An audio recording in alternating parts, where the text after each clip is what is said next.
Hi hello வணக்கம். இன்னைக்கு நம்ம சமையல் கோங்கூர பச்சடி வாங்க செய்யலாம்.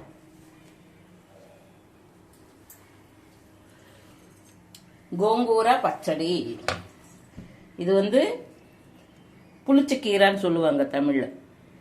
இதுல 2 விதம் இருக்கு. வெள்ளை புளிச்சக்கீரை, சிகப்பு புளிச்சக்கீரை. சிகப்புன்றது தான் பச்சடி பண்ணணும். வெள்ளை புளிச்சக்கீரை நான் ஒரு வீடியோ வச்சிருக்கேன். அது பச்சை மிளகாய் போட்டு கடையணும். வெள்ளைக்கீரை இது இந்த மாதிரி சிகப்பு கீரைன்னா இந்த மாதிரி சிகப்பா இருக்கும். இதுதான் சிகப்பு புளிச்சக்கீரை. இந்த மாதிரி கழுவிட்டு நல்லா காம்பு சிவப்பா இருக்கும். ஆமா, இந்த எல்லாம் ஒண்ணுதானே? எல்லாம் ஒண்ணுதான். இது கொஞ்சம் மந்தமா இருக்கும், அது கொஞ்சம் இதுவா இருக்கும். இந்த மாதிரி சிகப்பா இருக்கும், அது வெள்ளையா இருக்கும். இது பச்சடிக்கு இந்த கீரை பச்சடி பண்ணாதான் நல்லா இருக்கும். அந்த கீரை பச்சடி பண்ணக்கூடாது.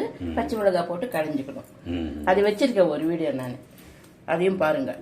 இப்போ இது நல்லா உப்பு தண்ணியில நல்லா கொஞ்ச நேரம் ஊற வச்சு நல்லா கழுவி வச்சிருக்கேன். இது முதல்ல கடாயில போட்டு வதக்கணும்.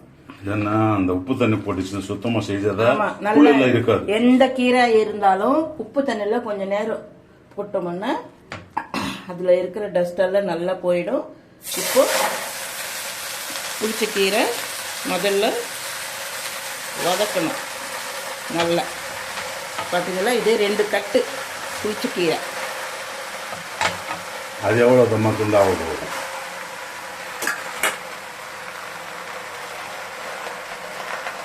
உப்பு நம்ம கொஞ்சம் உப்பு இதுல அப்புறமா கொஞ்சம் உப்பு சேர்த்துக்கலாம். கொஞ்சம் உப்பு இதுல போட்டுடலாம். பாருங்க, நான் கொஞ்சம் உப்பு போட்டிருக்கேன். அப்புறம் வேணும்னா கொஞ்சம் போட்டுடலாம். இதுக்கு கொஞ்சம் எண்ணெய், இதுக்கு கொஞ்சம் எண்ணெய் 3 டீஸ்பூன் போட்டிருக்கேன். தாளிக்கும் போது இன்னும் கொஞ்சம் போட்டுக்கலாம். இது கொஞ்சம் நேரம் நல்லா வதங்கி இப்படி அல்வா மாதிரி ஆயிடணும். அதனால கொஞ்ச நேரம் இது இருக்கட்டும், கொஞ்ச நேரம் வதக்கணும். இந்த மாதிரி அப்பப்போ கிளறணும், இல்லைன்னா அடி பிடிச்சிடும். பார்த்தீங்களா, கலர் சேஞ்ச் ஆகுது. பார்த்தீங்களா, இந்த மாதிரி வந்துடணும் மொத்தமாகவே. இந்த கலர் இந்த மாதிரி வரணும். அதனால ஒரு 5 நிமிஷம் 10 நிமிஷம் ஆகும். சிம்மில் வச்சு தான் செய்யணும். மெயின் ரீசன் என்னன்னா, இதுக்கு சிம்மில் வச்சு செஞ்சாதான் நல்லா வதங்கும்.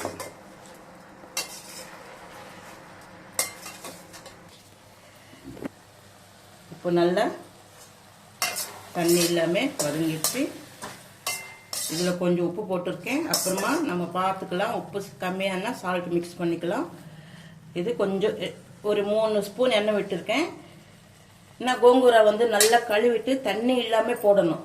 தண்ணி இல்லாமல் போட்டால் தான் அதில் இன்னும் தண்ணி வரும். அந்த தண்ணியை போதும், நம்ம தண்ணி ஒன்றும் மிக்ஸ் பண்ண வேண்டியதில்லை. அதில் இருக்கிற தண்ணியை இந்த மாதிரி நல்லா வதங்கிடுச்சு. இப்போ 2 கட்டு கோங்கூரை எவ்வளவு ஆச்சு போறதம்மா துண்டு. இது நல்லா ஆறட்டும், இப்படி வச்சுக்கலாம். இப்போ அதுக்கு என்னென்ன வேணும் தேவைப்படுகிறது போடணும். என்னென்ன போட்டால் கோங்கூரை பச்சடி ரெடி ஆகுன்றது சொல்கிறேன். இதே மாதிரி நீங்கள் பார்த்துக்கிட்டு செய்யணும். செஞ்சு சாப்பிட்டுட்டு கமெண்ட் வைங்க. இப்போது தனியா 2 ஸ்பூன் தனியா, காஞ்ச மிளகாய், வெந்தயம், இது எங்கே போச்சு பெருங்காயம், இது கொஞ்சம் பெருங்காயம். இது வரைக்கும் கொஞ்சம் எண்ணெய் விட்டு வறுக்கணும். இது தாளிக்கிறதுக்கு வெங்காயம், கடுகு, கடலைப்பருப்பு, கொஞ்சோண்டு உளுத்தம்பருப்பு. இப்போ ஃபஸ்ட்டு நம்ம இது வறுக்கலாம். கொஞ்சம் எண்ணெய் விட்டு பார்த்தீங்களா, முதல்ல இந்த பெருங்காயம் போட்டு பொரிச்சு எடுத்துக்கலாம். நான் தூள் இருந்தால் இந்த நியூசன்ஸ் கிடையாது. நியூசன்ஸ்ன்றது இல்ல, டேஸ்ட் இதுதான் நல்லா இருக்கும். அதுக்கு தான் நான் இது யூஸ் பண்றேன். இன்னும் நிறைய பேர் அதையும் யூஸ் பண்ணுவாங்க. ஆமா, லாஸ்ட்ல நம்ம தாளிக்கும் போது கடைசியில அந்த தூள் போட்டுட்டு இறக்கிடலாம். இது கொஞ்சம் இது நம்ம இந்த மாதிரி பொங்க வச்சு கொஞ்சம் எடுத்து வச்சுக்கிட்டோம்னா அப்பப்போ யூஸ் பண்றதுக்கு நல்லா இருக்கும். நான் அப்படி செய்வேன். அது ஃபர்ஸ்ட்ல இருந்து இந்த மாதிரி கட்டி வாங்குற பழக்கம். அதனால நான் அதுவே வாங்குறேன். இப்போ 2 ஸ்பூன் தனியா, இதில் இந்த காஞ்ச மிளகாய், அதுக்கு தகுந்த போல் கொஞ்சம் காரம் வைக்கணும். அந்த காஞ்ச மிளகாய், 1/2 ஸ்பூன் வெந்தயம், அந்த புளிப்புக்கு ஏற்ற காரம். ஏன்னா புளிப்புக்கு ஏற்ற காரம் வச்சதா நல்லா இருக்கும். அம்மா இவ்வளோ மிளகாய் வச்சுருக்கீங்களே, அது ரொம்ப ஜாஸ்தியாக இருக்குமோ காரம் அப்படின்னு நினைக்காதீங்க. புளிச்சக்கீரைன்றது இந்த மாதிரி கொஞ்சம் காரசாரமாக செஞ்சாதான் பச்சடி நல்லா டேஸ்ட். நம்ம சென்னையில் சாம்பார் எவ்வளோ ஃபேமஸ், ஆந்திராவில் வந்து கோங்கூரை பச்சடி அவ்வளோ ஃபேமஸ். அதான் இதெல்லாம் போட்டாதான் நல்லா ஸ்மெல் வரும், பச்சடி நல்லா டேஸ்ட்டாக இருக்கும். இந்த காரம் போதும். இந்த மிளகாய் ஒரு எவ்வளோ ஒரு 50 கிராம் இருக்கும்னு நினைக்கிறேன். அதுக்கு தகுந்த போல் வச்சுருக்கேன். இதே மாதிரி நீங்கள் நம்ம எவ்வளோ கீரை வதங்கினதுக்கப்புறம் தெரியும். அதுக்கப்புறமா தான் நான் வந்து மிளகாயெல்லாம் வச்சுக்கணும். இது கொஞ்சம் நேரம் ஆறட்டும். ஆறுனதுக்கப்புறம் பவுட்ரு பண்ணிக்கலாம் மிக்சியில். ஆமாம், மிக்சியில் போட்டு இது கொஞ்சம் நேரம் ஆறுனதுக்கப்புறம் பவுட்ரு பண்ணிக்கிட்டு அப்புறமா தாளிச்சிக்கலாம்.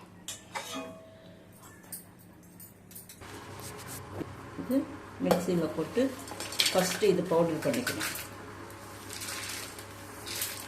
இது பவுடர் பண்ணதுக்கப்புறம் அந்த கோங்கூரை போட்டு சும்மா ஒரு சுற்றணும், அவ்வளோதான். இது முதல்ல பவுடர் பண்ணிக்கலாம். சரி, இந்த மாதிரி நைஸாக, ரொம்ப நைஸாக வேணால் இப்படி பவுடர் பண்ணிக்கோங்க. இந்த மாதிரி பவுடர் பண்ணிக்கணும் மிக்சியில் போட்டு. நமக்கு உரலில் போட்டு இடிப்பாங்க ஊரில் அண்ணா, அது சூப்பராக நமக்கு எந்த பதத்தில் வேணுமோ அதில் போட்டு மிக்ஸ் பண்ணுமா. ஆமாம், ஒரு சும்மா ஒரு சுற்றினா ஒரு ரவுண்டு. இப்போ தாளிச்சிக்கிறதுக்கு நான் சொல்கிறேன். இப்போது கடாயில் கொஞ்சம் எண்ணெய் வந்து ஒரு 4-5 டீஸ்பூன் போதும். பார்த்துக்கோங்க, எண்ணெய் ரொம்ப நிறையெல்லாம் தேவைப்படாது. ஒரு 4 டீஸ்பூன் எண்ணெய் விட்டுருக்கேன். வெங்காயன்றது போட்டால் டேஸ்ட் இருக்கும்.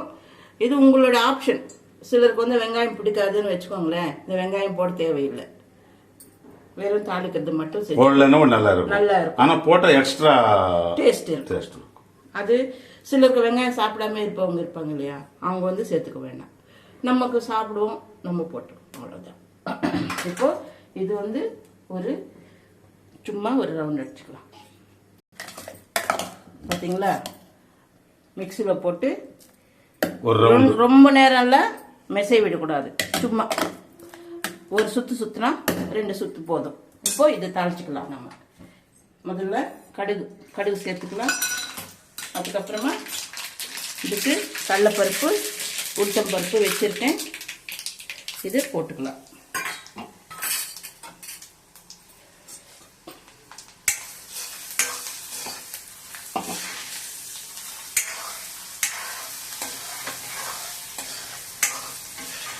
வெங்காயம் போடணுமா? ஆமாம், வெங்காயம் போட்டு கொஞ்ச நேரம், ரொம்ப நேரம்லாம் வதக்கக்கூடாது. கொஞ்ச நேரம், ஒரு செகண்ட் அப்படி வதக்குனா போதும். பார்த்தீங்களா, ப்ரௌன் கலர் வந்துடுச்சு, கொஞ்சம் நேரமாக வந்துடுச்சு பருப்பெல்லாம். இப்போது இந்த வெங்காயம் போட்டு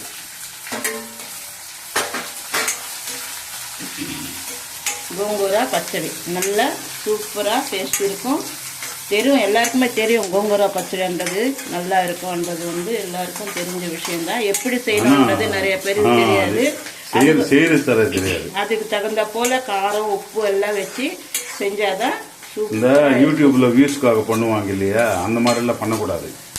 இது வந்து உங்களுக்கு புரியுற மாதிரி நான் மெதுவா சொல்றேன். வீட்டுல செய்யற மாதிரி வந்து நான் எங்க வீட்டுல செய்யறது தான் இது, உங்களுக்கு நான் காட்டுறேன், அவ்வளவுதான். இது வந்து ஸ்கிப் பண்ணாமே பாத்தீங்கன்னா தான். இது ரொம்ப நேரம் வதக்கூடாது, போதும். இப்போ இந்த பச்சடி அதில் போட்டு நம்ம மிக்ஸ் பண்ணிக்கலாம்.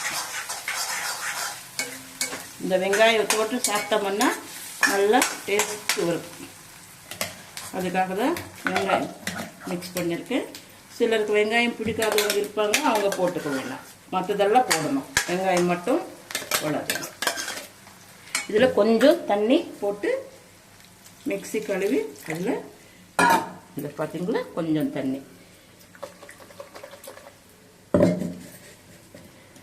பார்த்துக்கோங்க. கொஞ்சம் தண்ணி விட்டு நான் அதில் சேர்த்துருக்கேன். கொஞ்சம் நேரம் வதக்குறோம் இல்லையா, அது ஒன்றும் ஆகாது தண்ணி ஊற்றினா கூட. அப்போல்லாம் ஃப்ரிட்ஜ் இல்லாத காலத்தில் நம்ம இந்த மாதிரி பச்சடி பண்ணி ஒரு 4-5 நாள் வெளியில் வச்சு சாப்பிட்டா கூட ஒன்றும் ஆகாமல் நல்லா இருக்கும். இப்போ என்னன்னு தெரியல, வெளியில் இருந்தால் 2 நாளுக்கே கெட்டு போயிடுது. அதனால் எல்லாருமே மிக்சியில் ஃப்ரிட்ஜில் வச்சுக்கிறாங்க. இது வந்து நீங்கள் இதே மாதிரி செஞ்சுட்டு ஒரு கண்ணாடி பாட்டிலில் போட்டு வச்சுட்டு ஒரு மாதம்னு வச்சு சாப்பிடலாம், நல்லா இருக்கும். இதுதான் கோங்கூரா பச்சடி, ஆந்திரா ஸ்பெஷல். அப்படி கூட வச்சுக்கலாம். பார்த்தீங்களா, இந்த மாதிரி வெங்காயம் பிடிக்கலன்னா நீங்கள் போட வேண்டாம். நான் மறுபடியும் ஏன் சொல்கிறேன்னா, அது சிலருக்கு பிடிக்கும் பிடிக்காது. இப்போ உப்பு பார்த்துக்கலாம், உப்பு வந்து சரியாக இருக்கா இல்லையான்றது.